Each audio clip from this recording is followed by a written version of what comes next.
We're ready. Okay. So I was asked to tell a little bit about myself, but you've just heard about me. He gave a great introduction. I'm a serial entrepreneur. That means I don't know what I'm going to be when I grow up. I'm 50 and still haven't figured it out. Okay? What I do know is I love being an entrepreneur. I love starting businesses. I love growing businesses. And I enjoy harvesting businesses. And I really don't enjoy shutting companies down when they don't work. But it's a reality for me. I'm not perfect. So I got thinking about some of the most important things I could talk about with you guys. And probably just a little bit of background, so I'll give you a little bit more background. I'm a country boy from a place called Lakeshore, Utah. It's just south of Spanish Fork. I appreciate growing up there because I learned how to work. I learned about honesty, integrity. I learned about the value of a dollar. I learned what I didn't want to do, that was be outdoors working every day. And I just learned great values in that community. And I really appreciate that opportunity. I also learned my first business, which was country garbage. And I learned that as a scout because we would haul garbage to fundraise our scout projects and our scouting troop. And when I come home from an LDS mission, I asked my dad, "Dad, what else can I do to make money instead of work fast food or something?" And Dad says, "Why don't you haul garbage?" And I says, "Well, what happened? What scouts doing?" He said, "No, scouts got tired of doing it, leaders got tired of doing it. They don't do it anymore, and we don't have a garbage service out here in the county." I said, "Sounds great. Let's go start a garbage business." So I started with my borrowed truck from my dad, so zero cost, it was awesome. And I started with my FFA teacher.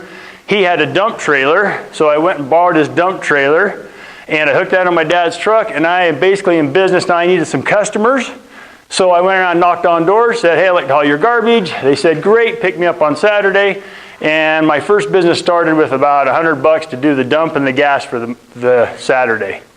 Pretty cool, right?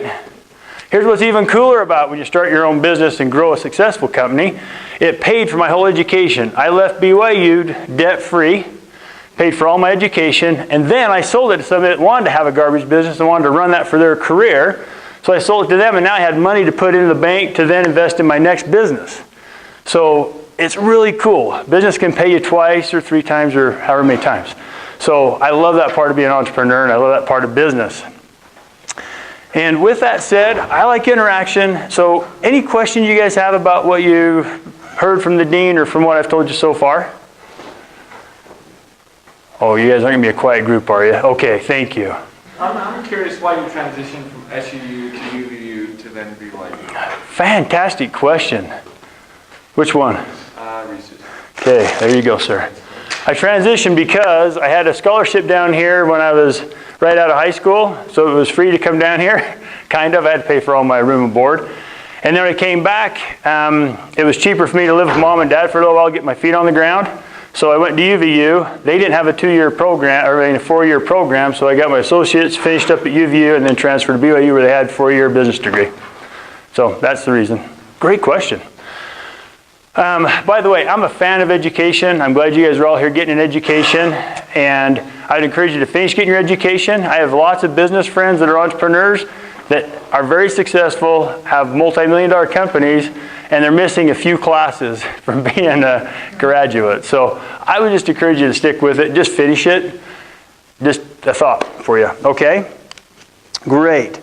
So I was asked to give you a little bit about my background. You have that now. I was asked to give you advice of what I wished I would have known when I was 21, let's say, and in college. So I took a business core back in the day when I was in school. I think I mentioned it to you, maybe I didn't. I'm 50, I'm okay with that.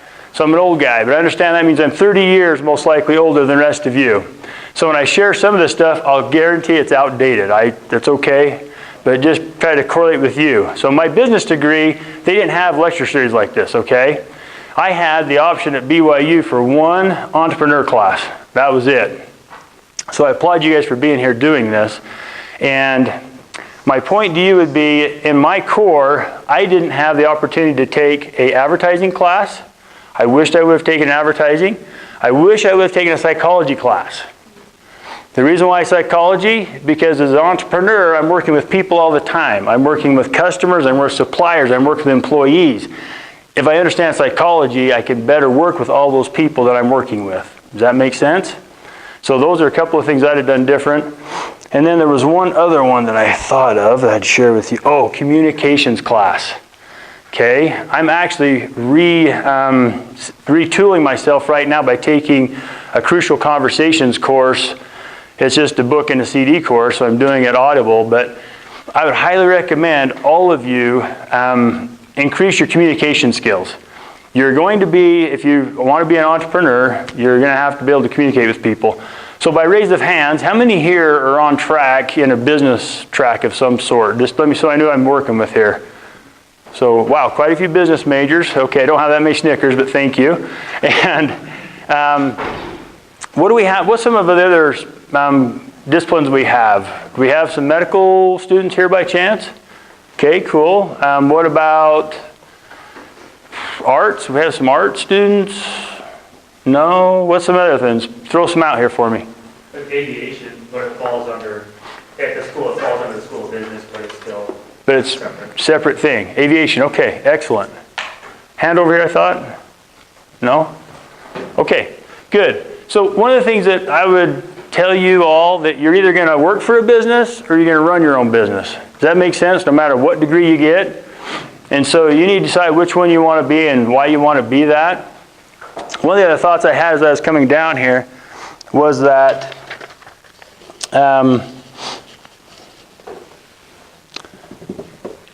your continuing education is going to be very important to you when you leave school. As I was coming to school, I was thinking, I can't wait to get done with school. I'm so tired of textbooks and teachers and professors and da-da-da.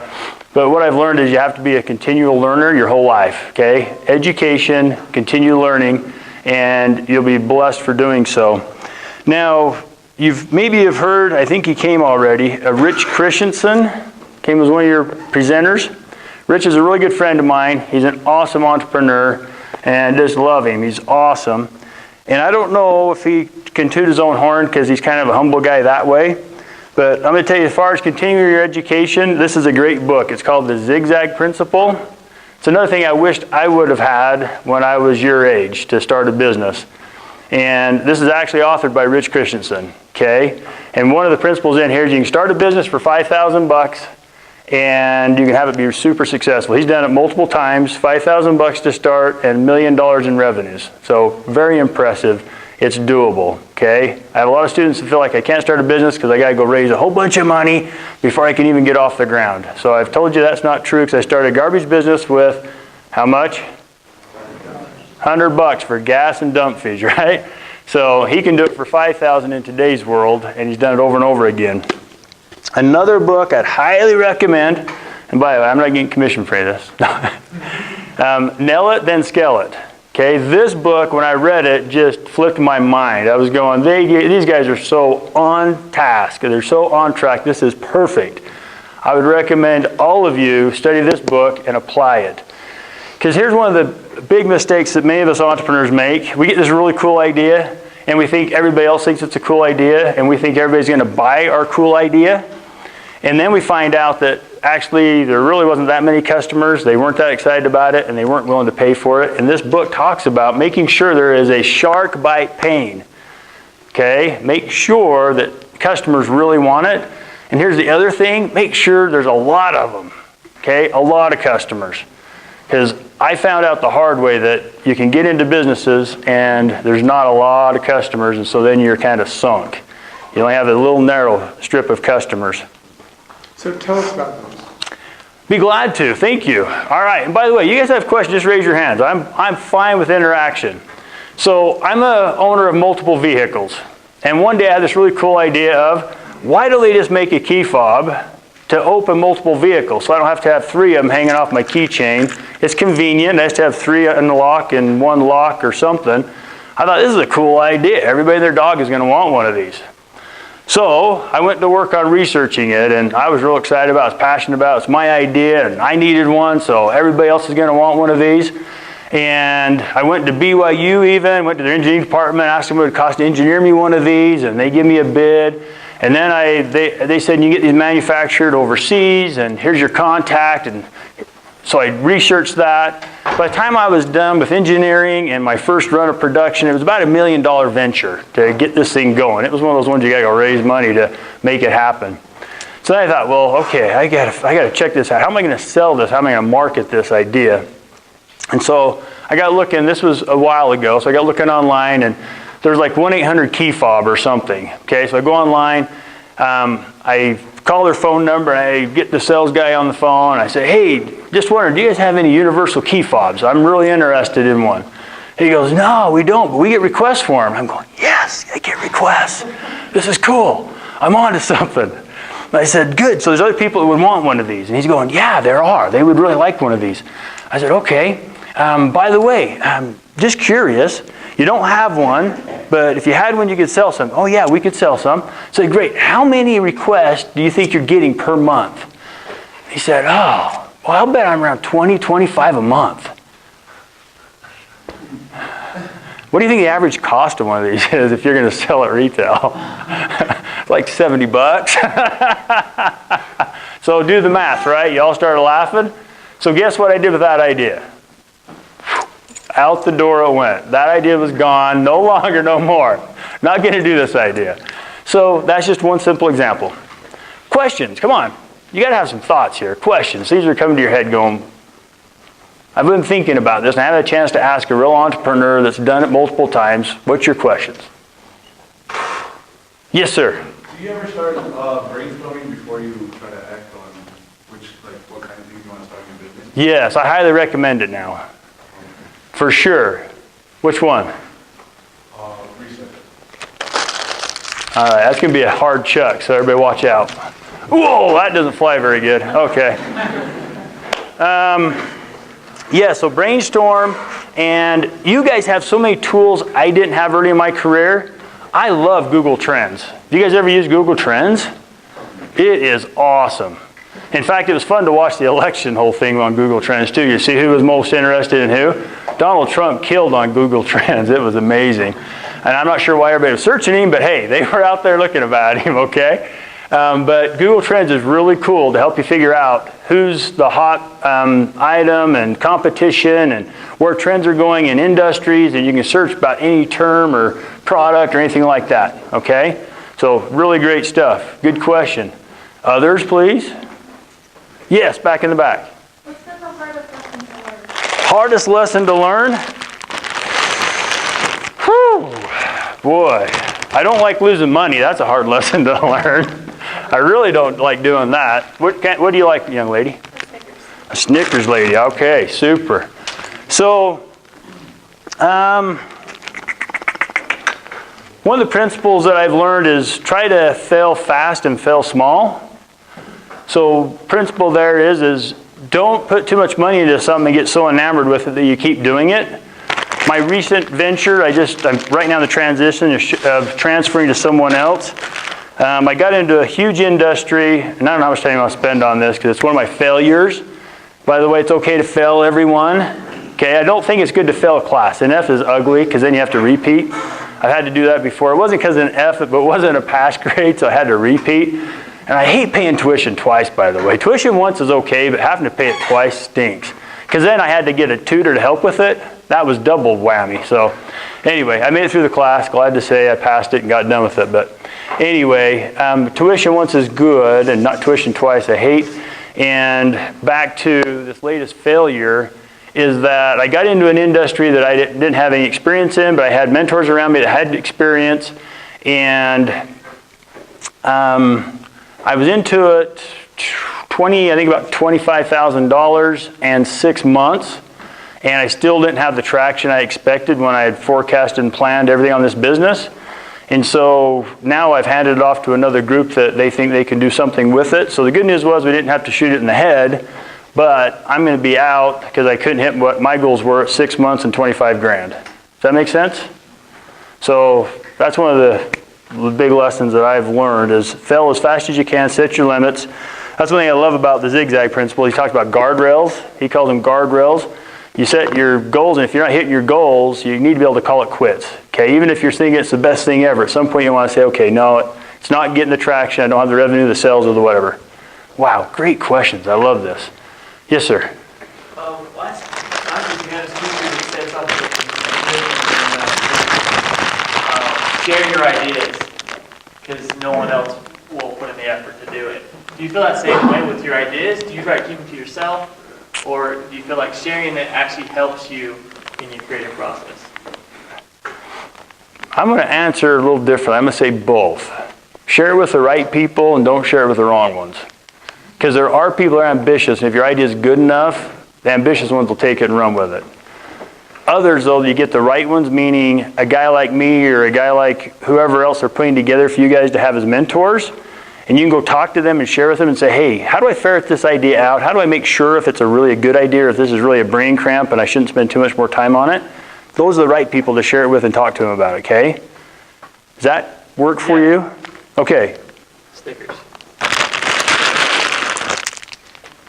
Thanks. I love this interaction. It's wonderful. Okay, raise your hands if you have more questions. Otherwise, I'm going to keep going on here. I was asked a question about how do I deal with stress in business? Because it can be really stressful. I have a friend right now in his company. The last 2 weeks, he was in like 4 or 5 different cities, and he was gone, I think out of the 14 days, he was gone like 9 of them. That could be stressful. Living on the road, flying all over, being away from your family, that can be stressful. My recommendation to you to deal with the stress of being in business and just in life, it doesn't matter what career you go into, is keep balance, okay? Basically 4 different areas of balance. One is going to be your family life. You're all coming from a family. You didn't get here any other way that I know of. So have balance in your family life. Have balance in your career life. And I'm involved in a church, as you might have heard earlier, and so I'm involved in my religious life, and then I'm involved in my personal life, okay? So keep balance in those, because if you don't keep balance, something's going to go wrong at some point. Like if I sit my family life over here on the side for a while, and I just juggle the other 3 balls of my life, this isn't going to go so well. When I come home, my kids aren't going to know who I am, or my wife's going to wonder what's going on and be a little grumpy because she's been dealing with the kids all day long. So don't let stuff sit to the side too long. I watch other people make the big mistake of, my health will be there forever. And you guys at your age, you're invincible, right? You can go do bungee jumping, you can go do all these cool extreme sports, and you're invincible, and it's all going to be okay.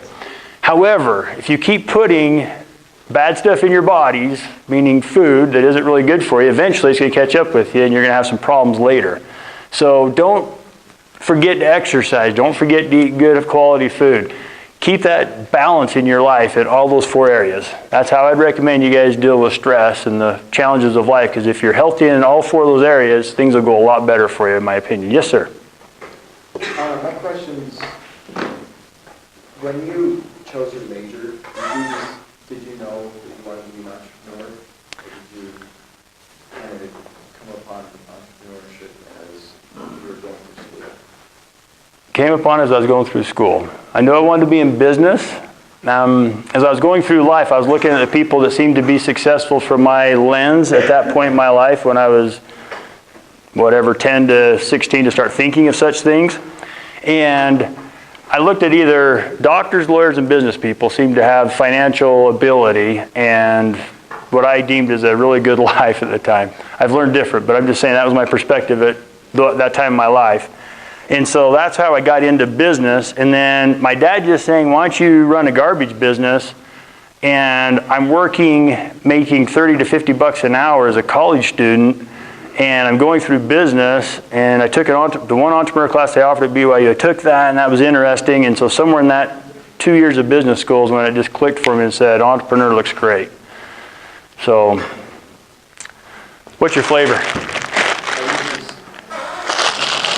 I'm going to try Frisbee this time. That's better. How long did it take for you to build your business? It depends on the different company. I'm glad you asked that. So, garbage business was weeks. What was the question? Oh, question was, how long did it take me to start my business? Okay. So my first one, the country garbage business, was 1 week. I just basically found a truck, found a dump trailer, and went and found customers. So it was a week, maybe 2 weeks. It was easy. Because it was a service business. You guys will find service businesses are a pretty quick, easy way to get into business. They're hard to leverage, and they're hard to grow really fast and make high margins, but they're quick and easy to get into, okay? And I highly encourage you, if you haven't ever done a business, consider a service business. Jump in, do something, okay? My next one, the Keystone Learning Systems, it took me probably 3 months to get our first product line put together. And then it took us another 6 to 9 months. I remember it being about a year before I could quit my real job and do my entrepreneur job. It was about a year. And that was another thing that scared my wife to death because, I had this job, I was selling software, I was making money, had this regular paycheck. It was just great. And she was really comfortable with that. And then I said, hey, we're going to start our own company, we're going to jump, and I'll be doing this full time. So that one took more like between 3 months to a year to really get going, okay? And I know we're a generation of now. I want everything now, and that for that and now. Just so you guys all know, my personal experience, businesses take somewhere between 1 to 3 years to get really going well. And most of the guys that harvest and have a really great harvest, they're somewhere between 7 and 15 years for big harvests. So I'm talking the guys that are making mega millions or billion-dollar deals. Seems like they're 7 to 15 years. Now, there's a few outliers, and we can all name a couple of outliers that, well, yeah, they hit it big. But you look at that as a percentage, and it's just small, okay? So I'm just going to share that with you to be realistic about your business. Give yourself, if it's really working, give it a year. Don't give up on it too quick. Oh, what's your flavor? Okay, great. There you go. Wonderful questions. Yes, back here. How do you know when and Sorry, say it one more time. how do you know to whom and when to sell your business? Yes, that is such a great question, young man. Great question. So some people, if they really think about it, they will purposely build a business knowing who they're going to sell it to in the future. There's some people that are that visionary saying, hey, this company's going to want this. They're going to want it in 1, 2, 3, 5 years. I'm just ahead of the curve, and I'm going to build it now, and they're going to be ones that are going to want this kind of. And so it's basically, big companies get big, they don't have time to innovate anymore, so they start buying smaller companies that have new technology. You guys have seen that all with like Snapchat, right? That would be one example. Who else has Facebook sucked up and bought lately? Instagram? So Instagram, there's another one, okay? So if you think in your mind, who in the future? Now, if I was going to merge and sell another company today, I would look for a strategic partner that is in my industry that's a lot bigger than me, that would be able to absorb me because they're a public company or they're really well funded, and they're going to be a strategic purchase instead of just, I got to get this thing sold and get out, okay? I learned that lesson after a couple of harvests, and I wished I'd have known it sooner. I would have done a lot better with what I did. Great question. What was the second one? And it's to whom and when. When is a great question because when can be a great harvest, and you say, I'm going to harvest it and be done, and I'm going to go live a different life. But a lot of people decide they don't want to just retire and golf all day or whatever your choices of fun stuff, because after a while it isn't fun anymore. And it's really fun to be in business, be engaged, and have the challenge. So when is a personal question, in my opinion. If you got to decide what's best for you, you have lots of other options. Another option is you find somebody, train them for a year, and then have them run that business. Then you go start another one because you're entrepreneurial and you like the challenge of starting something new. And so you can say, hey, I'm going to have somebody run this thing for me. They report to me once a month in a board meeting or whatever, and I'm going to go start stuff because that's what I enjoy doing. I wish that's an option I would have thought about because that's something I could have possibly done because I like to start stuff. And they get boring after a while. By the way, after 50 employees, I get bored and tired. I don't want to be involved in 50 plus. Okay, there's other guys that they just get a charge out of the more employees, the better. And I'm like, ooh, go ahead. So it's personal preference. You got to figure out what you like. So when my company got to 80 employees, I was like going, ooh, it's time for somebody else to be in here. And then I had some other issues going on with partners. Okay, what's your flavor?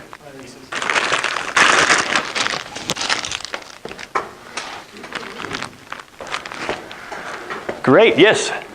How do you choose your partners, and what's your preference with that, whether you go at it alone or? You guys have some of the best questions ever. I am so impressed. So, partners, big deal, okay? First rule of thumb, partner with guys that are different than you, or people, sorry. People that are different than you. Because if you both like the same thing, you're going to be fighting over who gets to do the thing you like to do, and then all the things you don't like to do aren't getting done, and that's a bad, bad deal. So you know there's basically 5 basic parts of every business, right? You've got sales and marketing, you have HR, you have operations, you have finance, and you have R&D. Those 5 areas of business, you got to be able to have partners take care of all 5 of those areas. If you're not taking care of those, you're going to be hurting, just in my opinion. And again, I'm going to clarify, this is all my opinion according to Clint Argyle. So. Okay, does that answer your question? And I'm big on partners. I've had lots of partners. Most of them have been great. Some haven't turned out so well. I think if you can start with common goals and common vision and then know there's a way to exit along the way as things change, that helps a lot. So if you guys give each other liquidity and say, hey, if one of us changes our minds or one of us decides to do something different, here's how we're going to value the business and here's how you can get out without killing the business. Because we're just not going to give you all the cash and have the business die. Does that make sense? So it might be a buyout over a 5-year period. It might be a cash out for a big discount, whatever it is. But I would be thinking about how you can depart. Because I had a great partner for 5-6 years. And then it was 7 years. Then his interest changed. And when his interest changed and his family situation changed, he needed to have an option to do something different. And we hadn't thought about it in advance. So I would give yourselves an out that way. Some people get sour on partnerships, say, I'm never going to do another partnership. I'm going to be the lone wolf. I'm going to do my own thing. And if you have enough money to hire the right team, so you can hire all those other pieces of the business that you're not good at, that's another option. Be the lone wolf. You run everything, have no partners, and you control everything. And that goes with personality too. Are you a control kind of person? Or are you a person that's more of, I want to work with a group and a team, and that's okay with me, and I don't mind sharing the wealth and all that kind of stuff. So I don't want to belabor that, but I think that's okay. Flavor. Reese's. Sweet. Okay. Oh, was there another question over here? No? Back here. Let's go to the right this time. Go ahead. So you were talking about how you worked for like a year with your, I guess, clinical job before you just Yes. stopped that. So what, because I was visiting with somebody just last week and they were saying that was like the hardest thing with the whole thing, and they were like, and I asked them if they would have done anything different, and they said I would have quit that job a long time ago kind of thing. How did you like kind of... So for me, it was a cash deal. So I had a wife, I had a kid, and I couldn't just jump to entrepreneur without cash flow, and I didn't have 6 months of savings to do that. If you're going to do the jump thing, I'd recommend you have a year's worth of cushion. You save up a year's salary, have that in the bank account, and jump all you want. Okay? I couldn't do that. So what I did is I worked nights and weekends, because think about it, you guys. You've got 24 hours in a day. You only have to sleep on average 7 or 8 of them. If you eat fast, you can knock out another hour for that. And then you got lots of hours to do other stuff. So if you think about it, you can work a full-time job. This isn't for everybody, but you can work a full-time job, and you can start your business on nights and weekends. So I would finish up my sales job for a software company. I'd come home and we'd videotape Keystone Energy Systems videos. We'd do videos at night, and then my wife would take sales calls during the day, and me and my buddy got together nights and on weekends and Saturdays. That's when we shot our first 6 videos, were nights and weekends. Then we got cash flow coming with our sales, and we was doing all of our marketing after hours and all that stuff. So that kept me a regular salary coming in with bonuses and commissions and stuff. And then once the business got to where I could pay all my bills, I said, okay, I can jump now. So that was my path. Instead of saying, I'm going to go get money from investors and I'm going to be a slave to investors. That's not being nice. But think about it. You want to be an entrepreneur because you want to be your own boss, I think, is why you want to do it, right? So if you do too much money from investors, then you kind of become a slave to the investors until you pay them off. So just a thought there. I'm an investor, by the way, too. Is that a good answer? Okay, great. And flavor? Reese's. This is so interesting, by the way. Okay, great. I'll explain why. Let me know when I have about 3 minutes to explain the end here. Okay, was there a question over here I heard? Yes, sir. So when you're in a business, and do you want to start another one at the same time, or are you a type of person that wants to stay in one business? Because I feel like sometimes when you have a great idea, you have another one that's like, it's hard to choose, or you don't want to spread yourself too thin. Yeah, so that there's a name for that. called a parallel entrepreneur or serial entrepreneur. Okay, you got two kinds. Serial means he doesn't mind doing them, but he does one, focuses on it, finishes that one, then does the next one. That's over and over serial. Parallel is multiple at the same time. I've seen guys that can do 3 or 4 at a time. I've tried that and I failed miserably. So for me, that doesn't fit my personality. So I'm going to say that's another personality thing, because you got to see what you can do and how many balls you can keep in the air. Women can multitask, right? You guys can multitask better than men generally. So I'm going to guess girls will be better at doing the parallel entrepreneur thing than the guys are, but I don't know. Personal thing. What's your flavor? I'm good on it though. You better have one of these for variety then. Okay, any other questions? Okay, great. Go for it. Question is about connected to the partner question. I was just wondering how you've made meaningful connections with other people. Wow. So I'm not shy, and I ask people lots of questions. I look at different people and just network with who knows what, when, where, and how. And I don't think they're going to be too busy or they won't talk to me. I'm okay with rejection. No's an acceptable answer, right? And so I just network and talk to people, and I'd like go to the dean. Oh, Janet, will you stand up? Okay, everybody knows Janet. Do you guys know what Janet does? She talks to people with money every day, all day long. And people without money. And people without money all day long. I can't imagine what her Rolodex looked like. You go to LinkedIn and probably they've made a new category, 500 plus, and then Janet's category. So those are the kind of resources you guys have here at the school, right? You got the president of the school. I'm sure he's busy, but I'll bet he has a Rolodex that's incredible. So just think out of the box of who's going to know who, and who do I need to know, and what kind of person do I need to have on my team, and that kind of thing. And then start asking, okay? Flavor? Racist. Okay, and then the other thing I want to talk to you guys about is teams. Teams are critical. With teams, you can basically do about anything. By yourself, you're going to be limited, okay? I mean, think about a basketball team. It doesn't matter how good LeBron James is, he still has to have somebody to make good passes to him when he's open, right? He still has to have good people around him. That's why he's been helping get all these good people around to make the team that he has. So think about teamwork and think about who do I need to get on my team and who are the players I want to have. Who do I enjoy working with? At this point in my life and my career, I'm trying to get people I enjoy working with. And really, if there's bad people in my life, I want to get them out of my life and just focus on the good people, okay? So that's good luck. It's tough to figure all that out, but it's something you'll want to do. But have a really good team. Here's the other things I'd really recommend you guys have as professional team around you. You want a really good CPA, accountant, and when I say a good one, my definition is somebody that your personalities get along well with, your risk tolerance gets along well with, and somebody that's a business CPA, not just somebody that does personal taxes for everybody that's a worker at Walmart or wherever they work, somebody that knows business accounting, okay? That would be just an idea there. As somebody that knows estate planning, so as you start growing your business, should you be an LLC? Should you be an S Corp? Should you be a C Corp? And why? And then what are the tax implications? So your CPA is talking to your estate attorney and your business attorney, and you're correlating on what's the best thing for you in your situation. So those are some key people on your team that you're going to want to have. How are we doing on time? 13 minutes. Okay, perfect.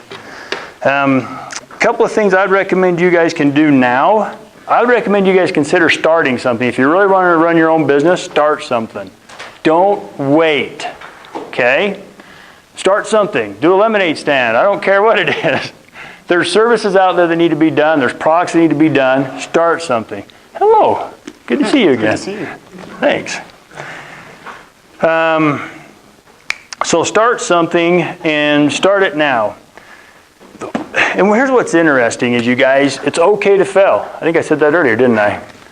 It is. Truly, it's okay to fail. But fail fast and fail small. Don't lose a lot of money. If it's not going to work, say it's not going to work and move on. Okay? But get started on something. I was so blessed to have my garbage business while I was going through school, because everything I'm taking in business class, I can go, how does this apply to my garbage company? Can I do marketing better? Can I do sales? Can I do operations better? Am I being nice to my employees? Am I being a good boss? Am I da da da da da da. And so I was able to apply stuff that I was learning while I was actually doing it. So I would encourage you guys to start something and don't get over fear, okay? Fear is a big obstacle in a lot of our lives. We fear failure, we fear rejection, we fear whatever. Just learn to get over fear and you'll find it's a lot more fun, okay? You can do also I want to make sure you understand what my definition and difference of entrepreneurship versus business. So entrepreneurship is you start something from scratch. It's not, that business isn't there today, or I guess you can start something that's going to compete with someone else, but it's not an existing business. Like buying a franchise to me is not being entrepreneurial, okay? That's a businessman who just bought a business and they've already got all the systems in place. Here's the fun part of being an entrepreneur. In my opinion, you get to create the culture. How fun is that? I get to show up in Levi's, or I get to show up in a tux, or I get to show up in a t-shirt with sandals. You get to decide on what your culture is going to be. And guess what? We always take 3-day weekends. We work Monday through Thursday in our culture at our company. And this is how we do things. And nobody complains about the boss but you, because you are the boss. You know, you look in the mirror and I made a bad decision today. I better change that. And culture is fun to build, and you'll enjoy it. The other thing is you get to build the products. You get to build what the service is going to be. You're the creator of all this. That's really fun, being an entrepreneur, to do that. You also get to decide on the compensation structure. Am I going to compensate my employees with salary? Or am I going to do commission structure? Am I going to do bonuses? Am I going to do vacations? And what am I going to... Oh, and by the way, you guys, this is what's interesting about working with employees. Everybody's different. If I had all of you raise your hand today of how much of you would you prefer a vacation package that was worth $1,000 value or $1,000 in cash, I think I'd get different answers in here. I'm just going to guess I would. Or would you like to get a gift? Some of you are going to be gift oriented. If I said, guess what, you did such a great job for me, John, you're going to get this new Mac, this latest, greatest Mac. And you're going to go, wow, that's awesome, yay! So one of the things I've learned is that you got to figure out your employees and what makes them tick. What do they get a charge out of? What's the something that they go, yeah, that gets me excited? Because they're not all the same. I'll guarantee it. Promise you. And then the other thing that's big on successful business, you guys, is systems. Okay, you need to put systems together. McDonald's is successful because they have a system. They have a system of locations. They know this kind of location, this kind of population, it's off of a freeway, if it's off of a major area, location system. Then you go inside of McDonald's and they have their system for creating everything they build. So if I buy a Big Mac in Cedar City and I buy a Big Mac in Spanish Fork, it's going to taste the same, it's going to look the same, etc., etc. And they have this whole system down. Okay? So systems are a big deal. And you get to build those. When you start a company from scratch, you get to build the systems and make it all happen. And you'll want people on your team that can do systems. Okay? Oh, good. Yes.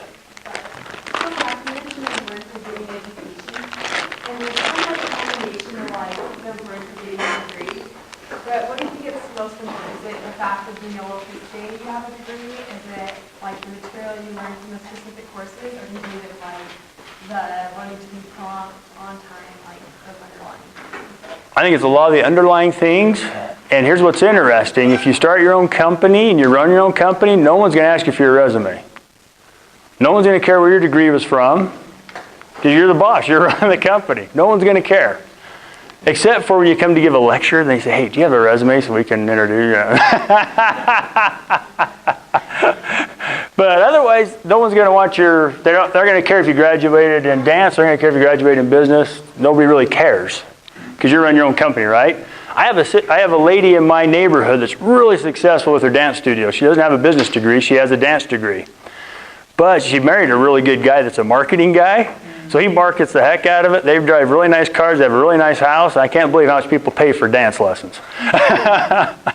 What's your flavor? Okay. Great question. Yes? Going back to your topic on teams, in recent just experience that I've had, I found it difficult to get people interested. Thank you. Mm-hmm. And having the same drive to get something done and being excited about it that I am, but it's because I own it. So, I mean, I've heard people say, well, you got to give them ownership based on what the value they bring, or, I mean, what other ways can I get people to be as motivated as I am and to care about the business like I do? That's going to be tough because you're the one with the skin in the game. And that's another lesson I'd give all of you guys is skin in the game. And skin in the game isn't just your time. People seem to really like the green stuff. So if people got the green stuff in there, they are motivated for success. So partners, they want to be partners. They can't just be equity partners. Pony up some green stuff here. Let's have some cash skin in the game. And the game will be a lot better. So as an investor, I require cash in. I want the guys that I'm investing in to have some money in the deal. And it just has to be proportionate. I know a student doesn't have much cash, but if you got $1,000 in and you only have $10,000 to your name, that's some skin, right? So thoughts there. And then just get the word out, be networking with people and say, hey, here's what I'm doing. Is anybody interested? Get the word out on Facebook, other social media, and say, hey, here's what I'm doing. I'm passionate about it. If anybody else has passion for what I'm doing and are you interested in it? Now, here's the other thing. Nell and Skeleton said, if there isn't a shark bite pain, you better start chasing another opportunity. Because maybe you're passionate about it, but if there's no customers out there because you're the only one, maybe start chasing a different opportunity. That's another thought for you. Great questions. Other questions? Yes, sir. Kind of going with the team as well. Have you ever seen, like in your experience, that a team was a disadvantage rather than a help team? Just about the wrong people. People are a big deal. I have a brother that's a real successful business guy, and he has a book that he really loves. It's called Good to Great. And in that book, Good to Great, it talks about right people over and over. Get the right people on the bus. That's their terminology, right people on your business team. So if you're hiring the wrong people, then yeah, that could be just a disaster. If you're hiring the right people at the wrong time, that could be a disaster too. Because if you don't have the cash flow to handle a $100,000 hire and you hire them anyway, that could be a big disaster. So what's your flavor? Okay. Wow, I love this group. Yes, sir. Do you ever go back to past projects that have failed? Like maybe it's failed in the past because like the market wasn't ready for it, but now it is, and like you could get money off it now. I personally haven't done that, but I think it's a great idea. What I have personally done is I keep track of my crazy ideas as an entrepreneur, and I list them in a Word document, and I punch them in and keep track of them. But I haven't personally had success going back to one of those and saying, hey, wow, the market's ready now, let's go do it.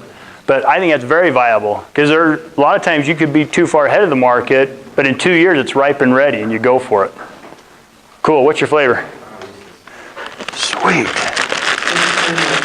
How many? 3. Okay, we got to wrap up. So you guys, in my opinion, one of the most important things for you to have success in your business is have passion for your business, love what you're doing, and sales and marketing. If there's not a sale happens, nothing happens in your business, okay? And I've had this debate with developers and programmers of software. I've had this debate with lots of people, and I still think I'm right. But think about it. If you don't make a sale, what's the purpose of your business? Your business is to be in business to make a profit, make money, okay? So you got to have a sale, you got to have marketing to bring people in to close the sale. So I've been marketing to you all day today. Have you noticed? I brought 2 kinds of candy for you to choose between and see the market here in Cedar City. This is fascinating to me. So do we have the tally in, Janet? Tally. For a while it was neck and neck, but Reese's pulled ahead of Snickers 10-6. 10-6. So this group of people prefer Reese's over Snickers. If I'm going to sell candy bars on this campus, which one do you think I'm going to choose? It's a no-brainer, right? So I did a little market research here today. And you guys helped me out. Thank you very much. I appreciate it. And if I was going to sell candy bars, I would do these. And I'd make sure I have more of these. I wouldn't run out of inventory, da-da-da-da-da. And if you think about it, another lesson you can learn today is you can learn from everybody else's multi-million-dollar budgets on marketing. Notice what Reese's does for their color. Okay? Their color. Their font size, what do they do for font, and their font color is different. I can learn how they distinguish their ingredients, and this is why you're going to buy this one. Snickers. I could just show you the back of this bag with no name on it. Well, maybe the front of this bag with no name on it, and just the colors alone, you can tell me it's a Snickers. Here's what's shocking to me. So market research, you guys. I walk into my local grocery store. I know the manager. I said, Bill, what's the number 1 selling candy bar? He says, hands down, by far, Snickers is number 1. This is the selling candy bar. I said, okay, what's number 2? And he says, distance number 2 is recess. That's why I brought both down here. Shows you a difference. Spanish Fork to Cedar City. A little bit different. But that's just a little marketing thing. Great, I think we have 30 seconds.